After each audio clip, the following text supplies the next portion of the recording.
Well, I'll just answer a more practical question you had at the end of your objective is ethics questions. Yep. You were asking how many people do you know who experience the emotion of life being an end in itself? This is worth living for every day. That's hard to observe in people. I can see people that seem pretty consistently at ease with themselves, self-esteem, and just overall healthy and thinking well, thinking clearly. I guess I would say a lot of people in my life seem at least leaning towards there because I kind of surround myself with people who usually mean well and try to live better lives. So I think that helps, at least for me, to observe that it seems like it's not a rare experience to have at least lean towards happiness, but I guess we should distinguish between being happy and going that direction versus attaining a state where you feel super fulfilled, like everything's gone right. And um, I guess that's hard to figure out, but it really has to be case by case with people who strike you as living that way. I mean, I know personally, I feel like most days are very worth living. I feel very motivated. I'm not always every single day, but I feel like I pretty much go that direction. So, I mean, I would think of it more in those terms rather than who attains it, but rather who's moving in that direction. Well, I like that you said make the distinction between being content and happy and that state that signals to you on an emotional level, this is worth living for, that state of like an end in itself. To me, that's something that I don't think many people have experienced. Because I haven't much at all, like maybe once or twice, but and then I think of other people and I think some people have never experienced that. That's why, I mean, to me, it's a fascinating goal to have that as to say that that is what life should be like every day is completely different than, being comfortable and content and kind of like happy going in a direction that you're proud of. It's not, it's like a different category almost to me, that state. So Right. that's why I'm, yeah, sort of interested in that because to live like that every day is something alien to me, but it's fascinating. It's easier to think that way for me over time. I'm not going to say it happens that way every day, but it's easier to get a grasp on just sometimes the process of living and living appropriately is fulfilling in itself. That you don't need any further reason other than the act of pursuing your life and even attaining those concrete values in your life. And those are the things we could say are makes it feel fulfilling, that you don't need more thinking on it on top of it. I know personally I might think so as well. I need something more. I need some other goal to have in mind. It's not enough just to live in, but I'm not sure if that's even true. It's just that's what goes into my head sometimes. That maybe I might doubt that is it enough to just live life. But I think the more you do it, the easier it is to see that it is sufficient. That's the best way I can put it. Maybe, I maybe, can only imagine somebody who's done that for like another 20 years of my life. I imagine where would I be psychologically if I kept going with this? yeah, that's interesting. You do make me think, consider maybe there is a spectrum of, like, because I'm the same. It's not like every day I'm questioning, is this worth it? Like, I'm definitely not. Um, Yeah, I'm also in some ways content, in some ways not. But this very powerful feeling because I felt it before. This is worth living for. Like you could die now yeah, and be happy. Like it doesn't matter. This was if you lived your whole life and it was miserable and just this point that you got to made it worth it. That's an emotional state. That's to yeah, me is completely different. And but you've made me think maybe because there is actually a part I remember in the Fountainhead where Howard Rourke is talking to Wine and they're talking about life being like typing out sentences and then wanted to ask Howard if there were stops, and Rourke says there were stops, and the stops were like, one stop was what was her name, Dominique, and so there's like, maybe that's what it is. I don't know. It was interesting to me because it's not an emotional state that I think is common at all. I think the difference here from the objectivist perspective is that, well, Rand certainly made it clear that it's a state of non-contradictory joy. I think by phrasing it that way, she's trying to point out that it's both that sensation you get, but also that the source of it isn't from like contradicting reality. The source isn't from a contradiction of logic. I mean, you certainly could have a fleeting state of happiness from contradiction. You might say it's good, like from some sort of like, well, drug addicts to some extent, they before they have any ODs and whatnot, like that's really feels really good, makes them feel happy, nothing's bad. But you can call that contradictory joy. It's trying to point out the simultaneously the fact and reality in relation to the feeling you have. So I don't think it's purely emotional state she's identifying, but that state that comes about from acting this within this non-contradictory way. And I would go further to say that she's making the claim that this type of happiness, this type of joy is the best kind there is. So even somebody said, oh, well, at least a drug addict can get that fleeting happiness once in their life and make them feel fulfilled. But I think Rand would say, well, that's still not as good as what you could get by having that state of non-contradictory joy. Yeah. And I just thought about, like we're always feeling emotions, but they're not always strong. So I guess you could be in a state of non-contradictory joy to a large extent, as in you don't feel any inner sense of conflict within or without. But it's not like a super intense feeling, I think, is another maybe way to think. Yeah. It'd be hard to say what is it supposed to feel like? But she's just saying whatever that would be, it would be like by nature the way your mind reacts to your values and your self-esteem. You're not just a machine, you're reacting to all these psychological things in your life. And it's more a claim that living by your nature and living towards life and flourishing produces these things naturally. You don't need to pursue happiness, you pursue life.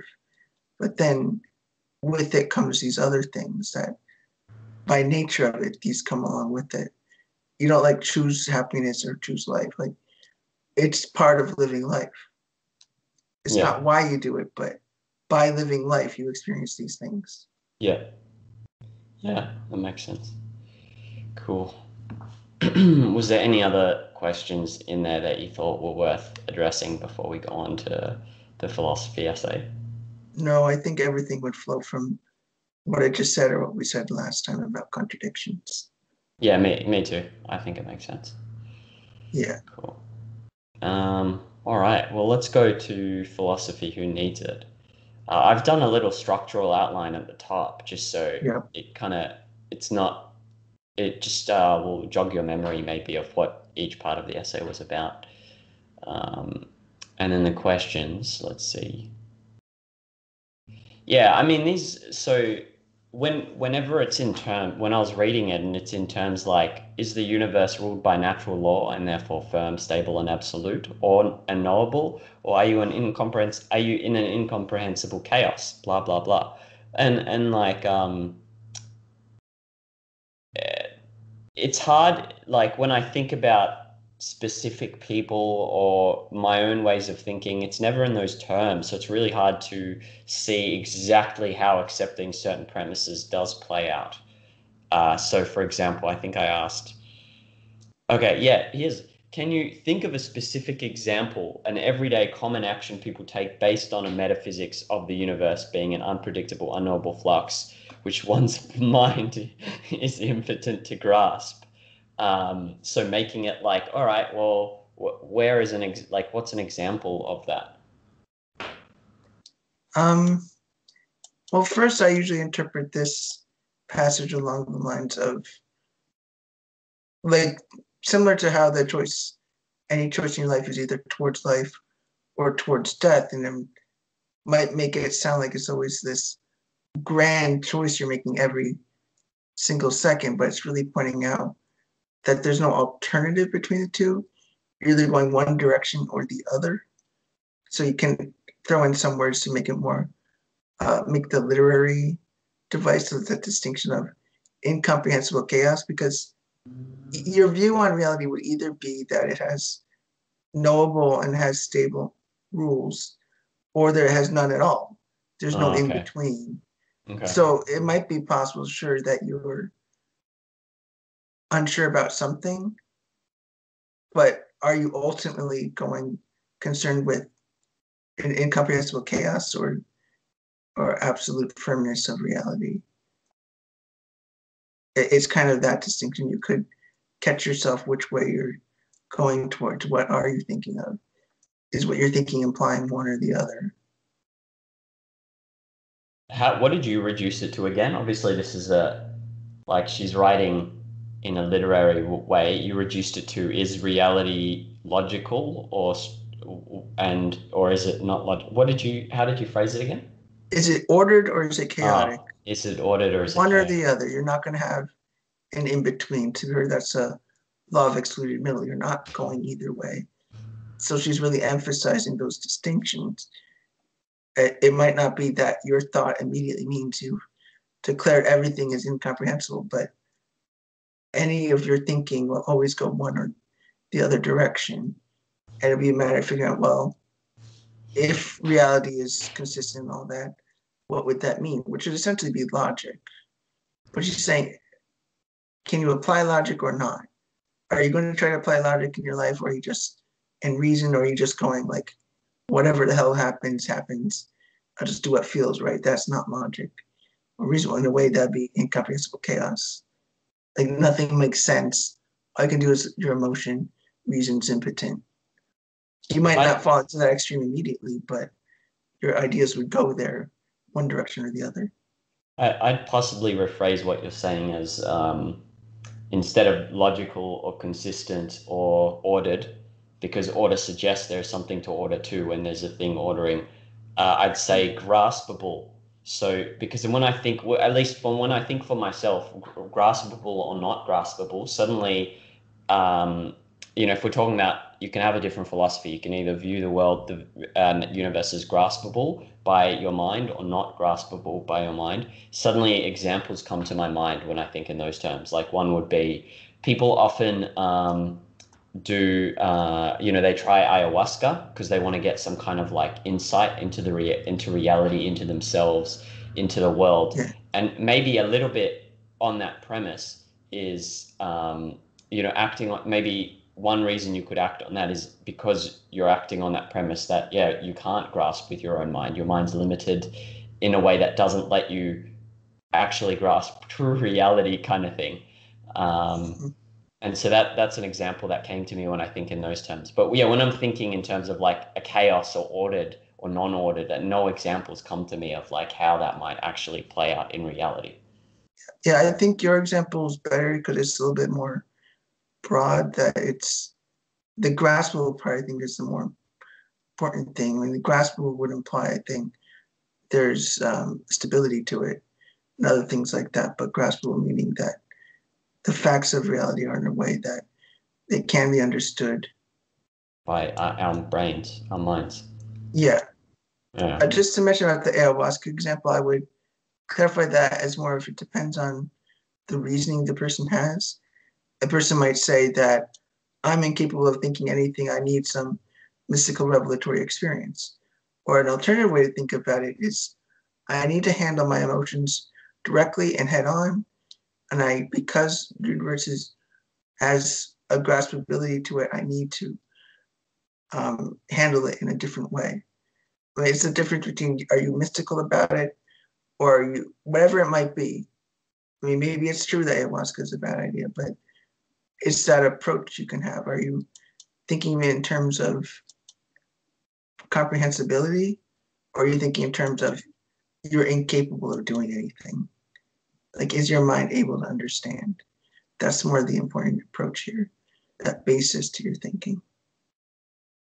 Yeah, I agree with that. I did say depends on the premise. So yeah, I mean, someone Right. could approach like a psychedelic drugs. I know they're being explored in psychology now. You could also approach it personally from the perspective of what subconscious material is brought up to the surface for me to later analyze. That would be one Right. approach. Or you could approach it like I'm confused. I can't understand what, like, I want to get insight into my life, into the world, which maybe you could argue that, yeah, it's based on a philosophical premise that you can't really grasp the world with your own mind. I mean, I'm just trying to get at a more specific Yeah. example, so it's not necessarily going to be 100% accurate. But yeah, like maybe that's one more modern example of a possible expression of the philosophical Yeah. system. I mean, another example might be, well, maybe not common action, but I can think of, if you ever heard a suicidal person speaking, it's almost like there's a chaos to the universe to the way they're seeing things, that like even if something can go right once, like there's no way to know anything, is kind of the perspective of a suicidal person, that they don't, even their life is unstable, they feel. So that's the sort of thing like that might reflect that. That's the closest example I can think of like a complete unknowable flux. Like to go really deep into that. Sounds more like an Um, emotional state than a. yeah. Mm, okay. Um, there's some thinking within philosophy, I guess you could say, like an unpredictable, unknowable flux. Well, I can't think of anything without the deep emotional connection with it. Anytime I could think of a person have a metaphysics based on the unpredictable, like truly based on that, they're not probably in a good state of health or a good emotional state. Like, trying to think of a good example. Um, well, I know more pessimistic philosophy, like Schopenhauer. He saw life as a very pessimistic, negative thing, and a lot of his thinking was more along the lines of like there's an unknowability to the universe, so it lent itself to his pessimism. Like you can't necessarily control your emotions, or there's better not to have. It's better to not have ever been born than to be alive. I think he thought things like that. Um, Right. And there's that passage about him talking about if I marry this person, I'll be miserable. If I don't marry this person, I'll also be miserable. It's like this passage that he's got about. No matter what he does, he's going to be miserable. But yeah, that too. yeah, I don't know how. Yeah, I mean, I'm not, you're saying there's an element of in his philosophy, there is an element of that you're not really able to grasp certain things about reality. That's what you're saying, right? Yeah. Okay, cool. Um, yeah, I mean, I'm pretty sure you could probably get at tons of examples. It's just hard sometimes to think of these things like, the other things around you real, or are they only an illusion? Like, I'm sure you could find examples, but I can't think of. Um, Yeah. there may also be a case of an action you take implying that belief, although if you challenge someone on that belief, they um, might not admit that to having that belief. So, for example, like Melbourne, the other city in Australia, is in lockdown, and the premier is I don't really get how this works politically, so don't hold me on the words or whatever. But he's got the state locked down in a state of emergency. No one can leave there. Everyone's been locked in their house like 23 hours a day for months. But in his Yeah. mind, it's like if he wants to make it work, if he wants to win the war against the virus, he's going to win the war. People just need to make enough sacrifices until they win the war against the virus. And so maybe you could say like that there's an element of reality being created by the observer there. I don't know. That's just me speculating, Um, but I mean, it is possible to say that he's feels as ungraspable and unpredictable, and he can't really quite know what to do. other than just take an extreme measure, because that's the only thing you have in control. I mean, that could be an example of people taking that metaphysics the wrong way, or being in a situation where they start to go towards that way of thinking. Maybe any think of cases where people are like anxious about the future, like they're anxious about usually medical things, maybe. I mean, there might not be any valid reasons for them to be anxious and uneasy. Because I mean, they could be like, how do I know that this wild thing won't happen? I mean, on the level of how do I know a meteor won't hit me on the way to the hospital? I mean, depends how far you take it. Wow, Like, that's interesting. Yeah, media won't hit me. yeah, but you could of course have a range. Like, are you worried about things that probably would never happen? Like, are you worried that Okay. like it depends how far you take it, Cool. how Yeah, uncertain you think. that makes Like, sense. how do I know like my professor's not wearing a mask today? It's not really him giving the lecture. That's almost like paranoid level of thinking that it's so unpredictable that you can't even know if anything's true. Those are, of course, very extreme examples, but that's kind of what it's getting at. Like, doubting even what's in front of you would be the Yeah. most extreme way of doing it. Say that again. Sorry. Doing what? Like, doubting your own eyes is probably Okay. that's the level it's talking about even. Yeah, but maybe that's where you start with these examples, actually. You start with the Yeah. extremes, because obviously Yeah. if we're talking about abstract philosophy, then the way it's going to play out for someone, let's say the average person in the street, is not going to be as clear cut. It's going to be in very Right. small, maybe compartmentalized areas, so it's naturally going to be much harder. Yeah, cool. I mean, something to think through is to look at extreme psychological examples first. Yeah. So yeah, it makes sense. All right.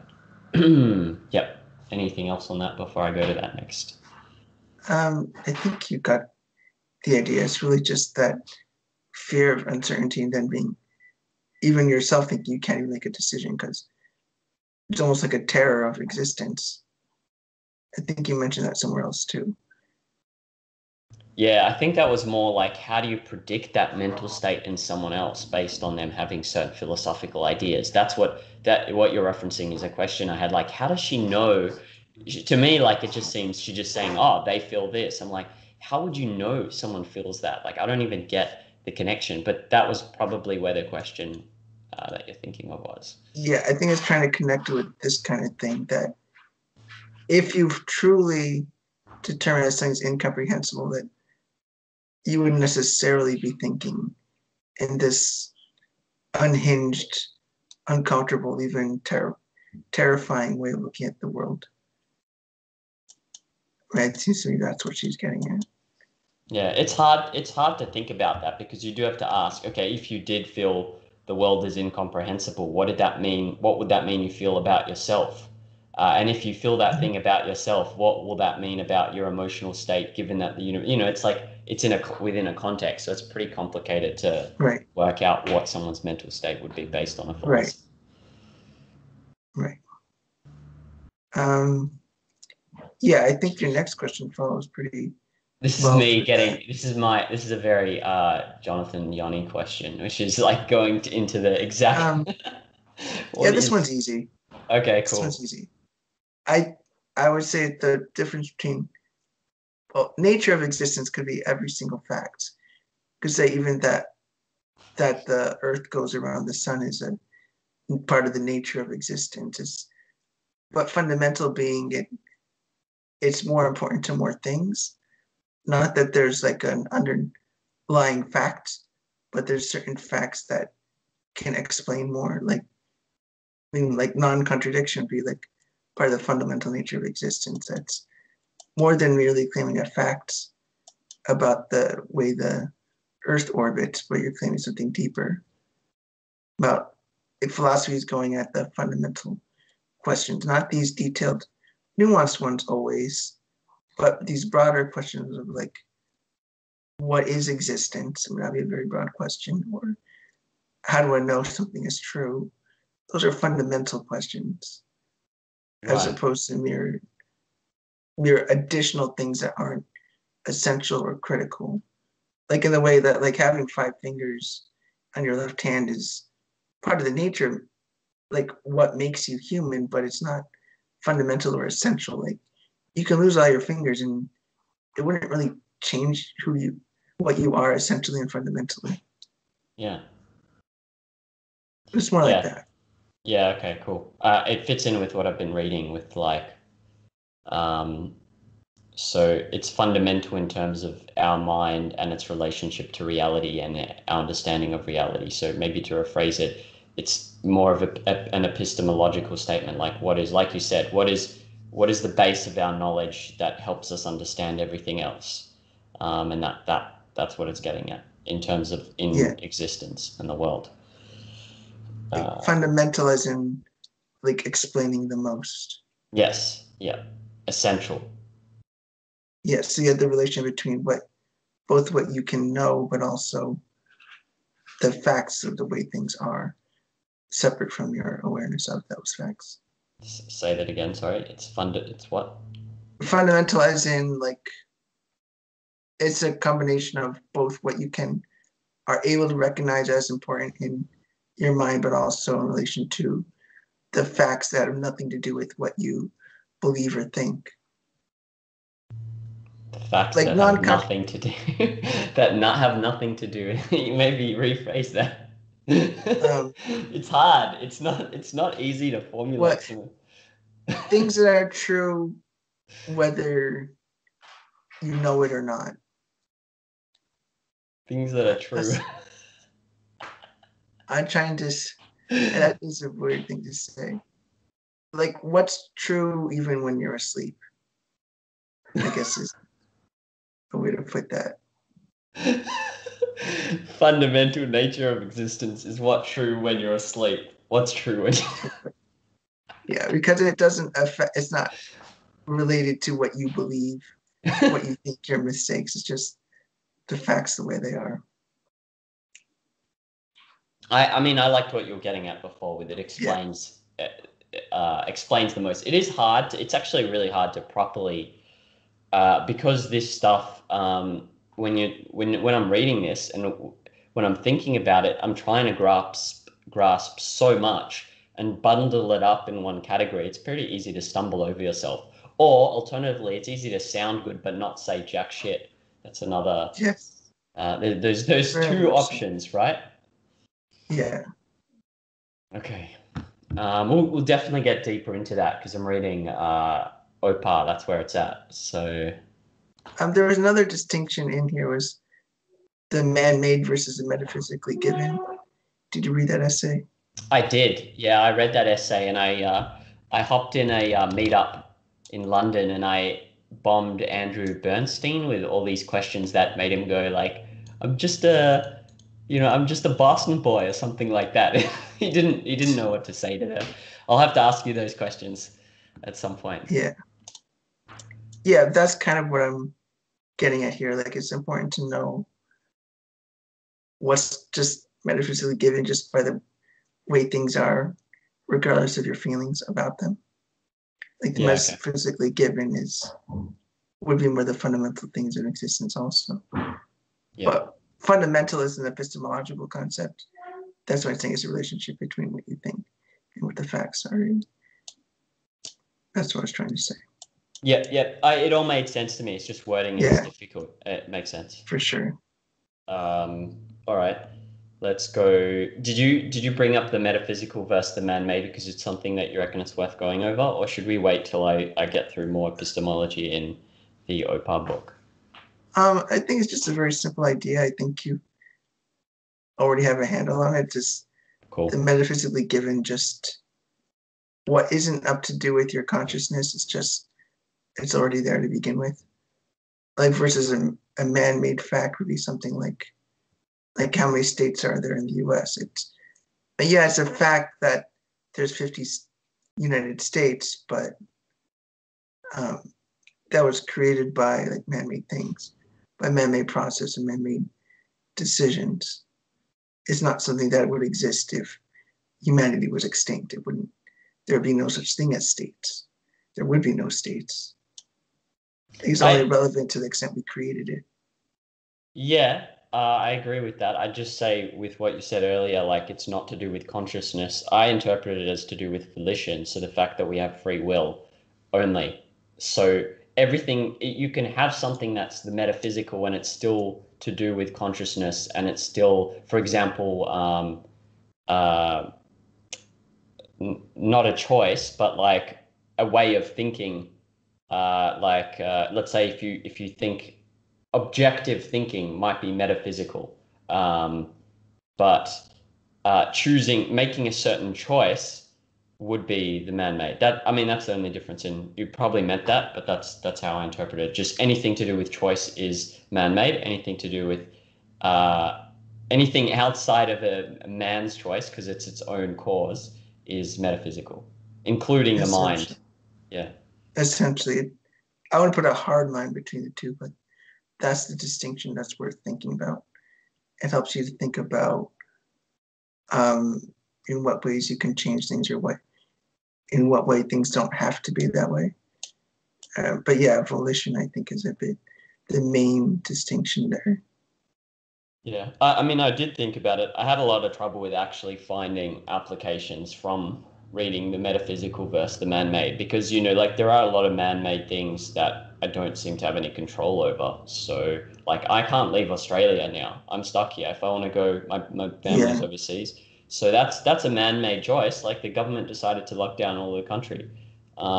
There's a lot of other things that I'm pissed off about that are not related to that are also man-made choices, but I don't have direct control. So why I'm saying that is just because I read it, but I haven't yet found practical application to, like, a lot of it is maybe distinguishing between what I control and what I don't have control over, as opposed to just man-made versus metaphysical. Or even more broadly speaking, that's controllable in the sense a law is set we made it so.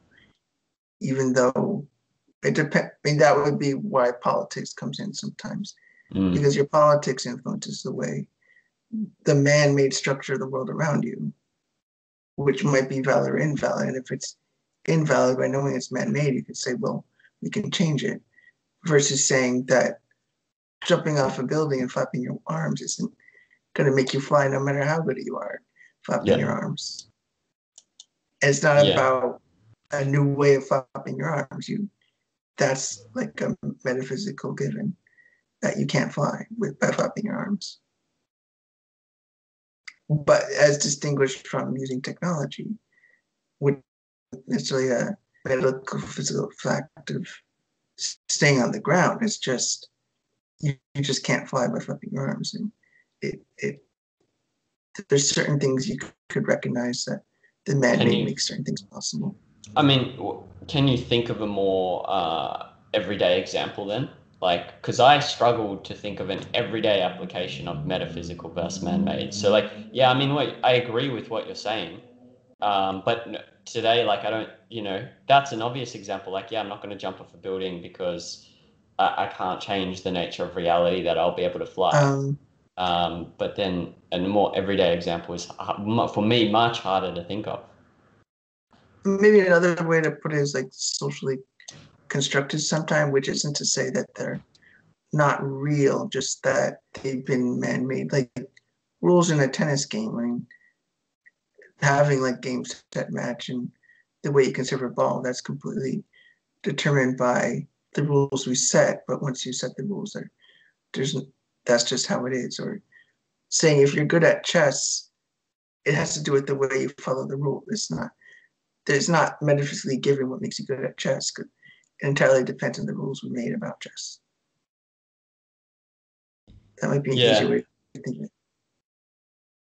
Yeah, maybe it's useful in the context of like where you're in a certain culture, or whether that's a personal culture, like your group of friends or family, or a wider culture, and you do something and you do it just because, and you never even have the thought to question it. In that case, that theory might be helpful, because you'd be like, hang on a second, like all these things that I do that I thought I just do just because I do, maybe I can think about it differently. I don't know, maybe that's a context in which it would be helpful. Yeah, I think that's the value you can get from that. idea of metaphysical versus the man-made.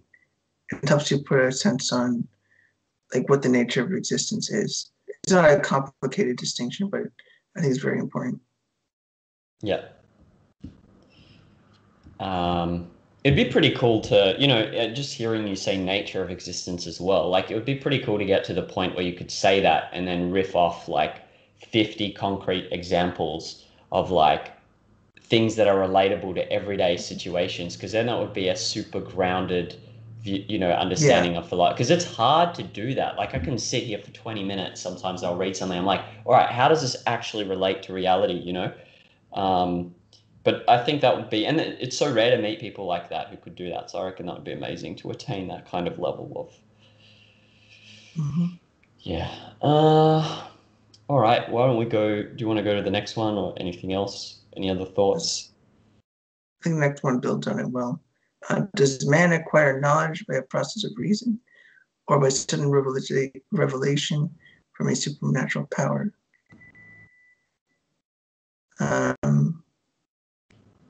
Is reason a faculty that identifies and she's just going on identifies and integrates the material provided by man's senses, or is it fed by innate ideas implanted in man's mind before he was born? You know what? An idea just occurred to me. If you want to bounce off what I once went to a theater class, and the guy running it was a really interesting, cool, outgoing guy. But the way he ran his lessons was he was sold on the idea that everything is already in us, and so you just need to encourage someone to bring out something that's already there in themselves, and that shaped the way he ran philosophy, the way he ran his theater classes. And that's, the Platonic idea of that. I told him the story and he was like, wow, that's what I believe. And so he was running a whole class on that premise. Like, granted, parts of it may have been correct in that what he was getting at was something, everyone does have a unique personality and there's a way to find expression of it. But part of it, his philosophy was running the class was also just based on like, you don't teach, you just let someone bring the thing out of themselves. And so that's that's one example that I just randomly occurred to me now. So if you want to, if you want to go ahead and think of anything else.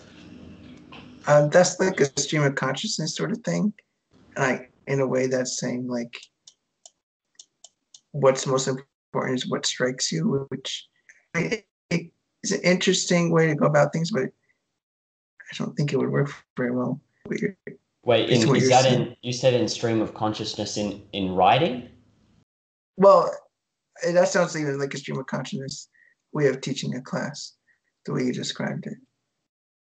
Yeah. Well, it was improvised theater, so maybe it wasn't. Yeah. Maybe it was valid, but maybe aspects of it were valid, and then there were aspects of it that were like, you do still need to teach someone to, there are still things you need to instruct.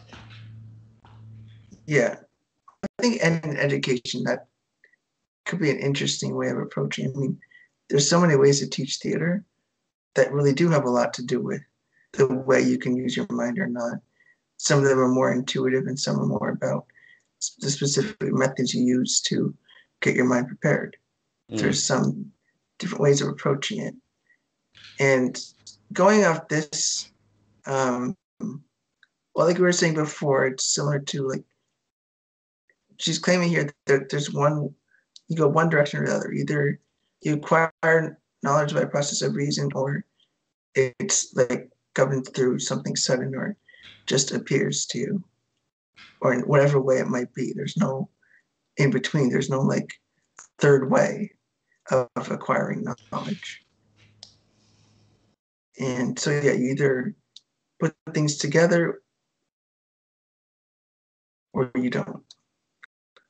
There's another idea going on here about innate ideas versus developing your ideas. That's been in philosophy for a very long time.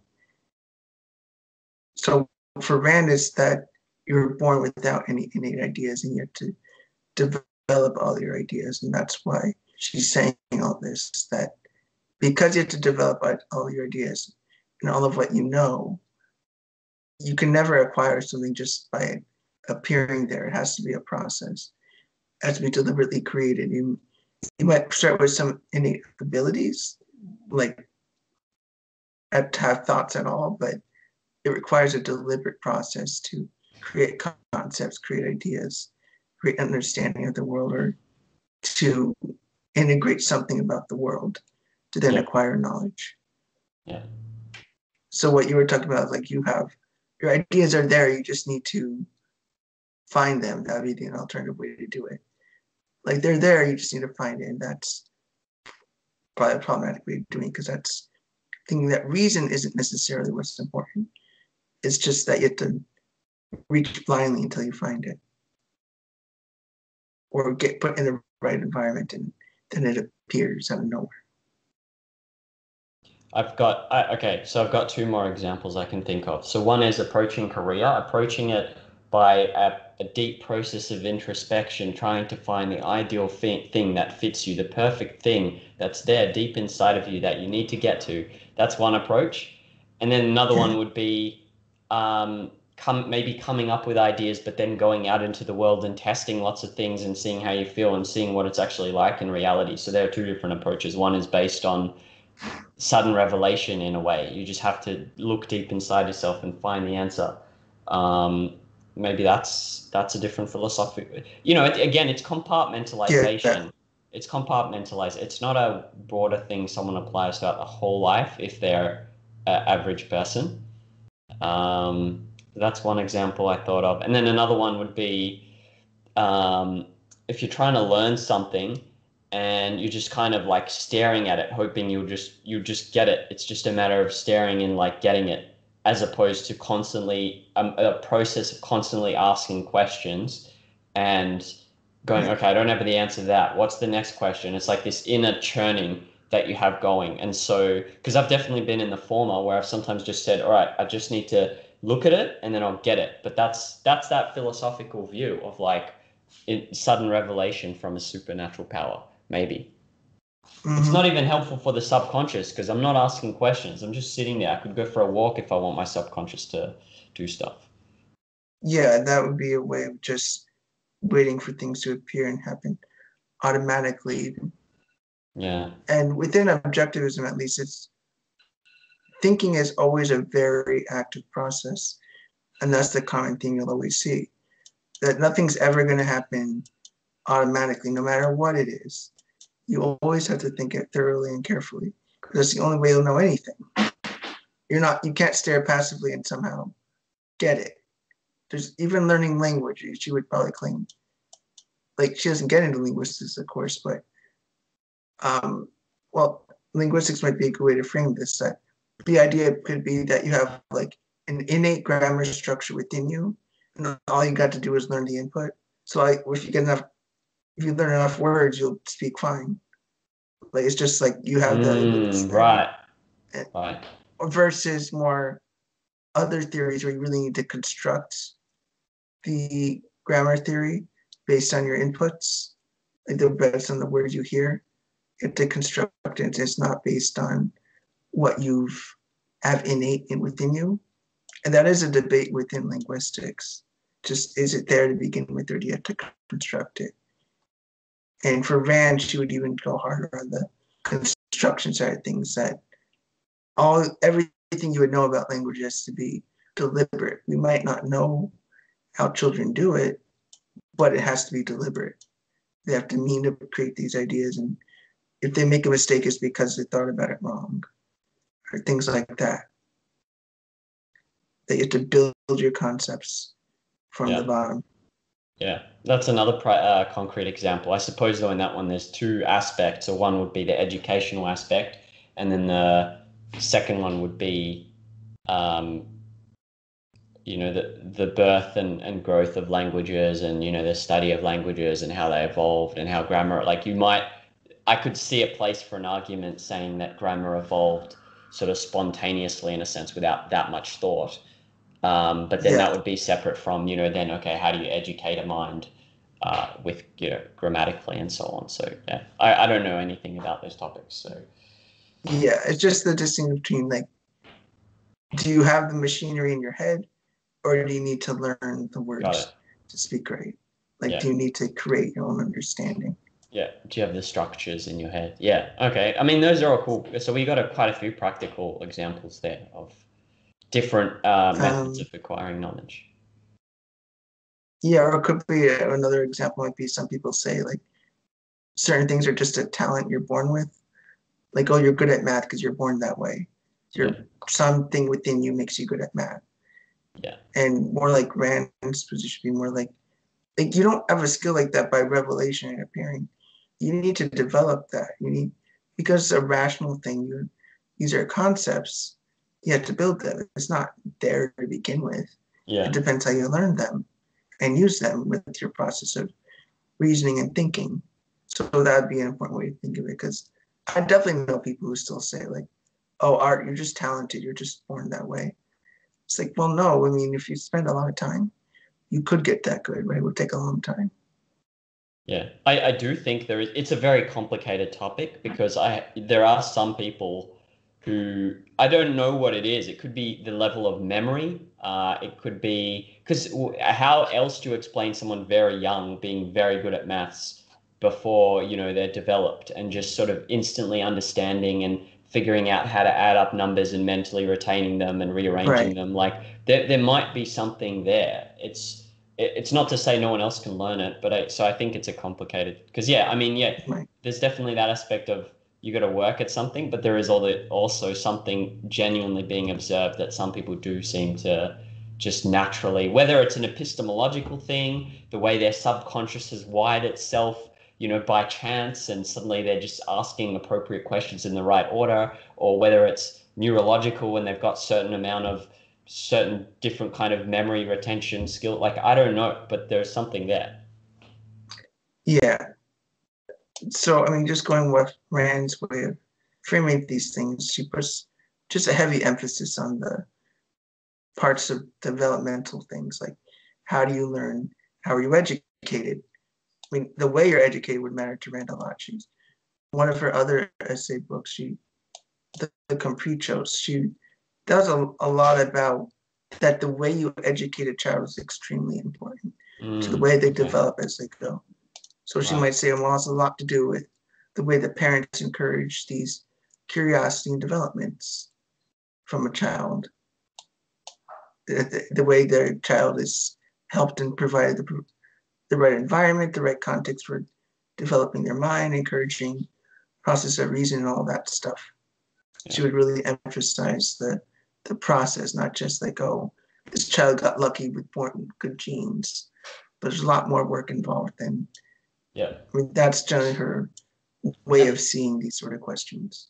I mean, that to me, it also makes sense because those are things that we can control and think about versus the unknowns that you just let it happen. But we've not had the chance to do experiments like, take a child who was asking questions when he was 4 and 5, like, why is the sky blue or why does the sun come out or whatever, and different approaches the parents can have to those questions and how that would affect the child 10 years later. Though we can't do trials on that. It's too hard, but it's super Right. interesting. So Yeah, that's, I mean, those are the right kind of questions, but yeah, the construction versus innate, that sort of distinction.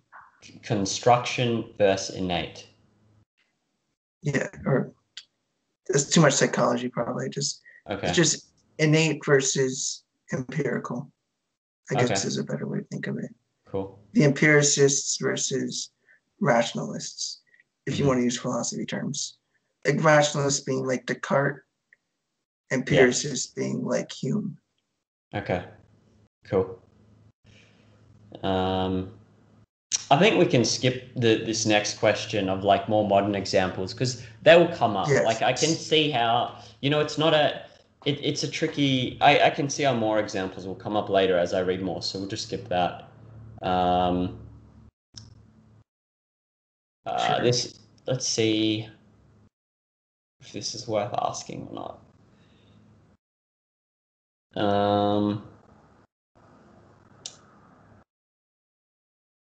No, I'll just end the thing. We can maybe get to it next time before we go to Opal and the recording.